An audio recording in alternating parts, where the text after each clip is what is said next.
মুখ্যমন্ত্ৰী ডক্টৰ হিমন্ত বিশ্ব শৰ্মাৰ বিচক্ষণ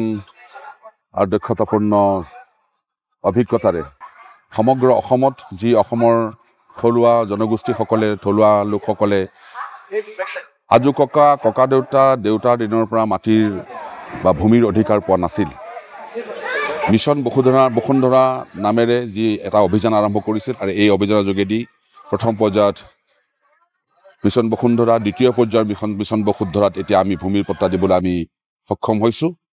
মাননীয় মুখ্যমন্ত্ৰীয়ে অসমৰ কেইবাঠাইতো এই ভূমি পট্টাৰ প্ৰদান কৰিছে ঠিক তেনেকৈ অসমৰ প্ৰতিটো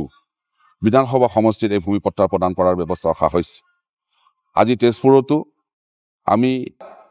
419 গৰাকী এই ভূমি পট্টা পাবলগীয়া ব্যক্তিসকলে আমি ভূমি পট্টা প্ৰদান কৰিছোঁ আৰু আশা ৰাখিছোঁ এই ভূমি পট্টা পোৱাৰ যোগেদি তেখেতসকলৰ মাটি সুৰক্ষিত হ'ল সম্পত্তি সুৰক্ষিত হ'ল আৰু তেখেতসকল নিজেও সুৰক্ষিত হ'ল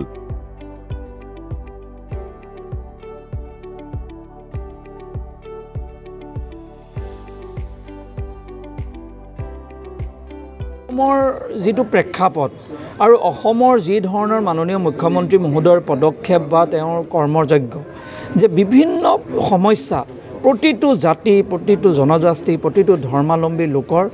আমি সকলোৰ যিবিলাক সমস্যা সমাধান কৰিছে যেতিয়া চৰকাৰ এখনে প্ৰতিজন ব্যক্তিৰ সমস্যা সমাধান কৰে তেতিয়া মানুহে নিশ্চিতভাৱে ইয়াক সমৰ্থন কৰিব আজি বিৰোধী দলসমূহ আপোনালোকে দেখিছে PMIY ঘৰৰ পৰা লৈ পেলাই ৰাস্তাৰ পৰা লৈ খোৱা পানীৰ ব্যৱস্থাৰ লৈ ন্যূনতম যিখিনি সুবিধা মানুহ এজনৰ প্ৰয়োজন সকলোখিনি দিছে তাকতো কেতিয়াও সমালোচনা কৰিব নোৱাৰে আজি মাটিৰ অধিকাৰৰ পৰা লৈ শিক্ষাৰ অধিকাৰৰ পৰা লৈ ডাঙৰ ডাঙৰ উন্নয়নমূলক কামৰ প্ৰতিটো কাম আজি চৰকাৰে কৰিবলৈ সক্ষম হৈছে অসমৰ যি এটা পৰিৱৰ্তন বৰ্তমান সময়ত এই পৰিৱৰ্তনটো সকলোৱে আদৰি লৈছে সেইকাৰণে বিৰোধীও আজি বিৰোধিতা কৰিবলৈ কোনো স্কোপে পোৱা নাই বিৰোধিতা কোন বিষয়ত কৰিব কোনটো দিশত ক'ব সমালোচনা যদি কোনোবাই কিবা পৰামৰ্শ দিছে মাননীয় মুখ্যমন্ত্ৰীয়ে সেইখিনিও গ্ৰহণ কৰি তাক নিৰাময় কৰিছে সমাধান কৰিছে তো সেইবাবে আজি বিৰোধী শূন্য হোৱাটো স্বাভাৱিক আৰু এইবাৰ ভাৰতীয় জনতা পাৰ্টিক অসমৰ ৰাইজে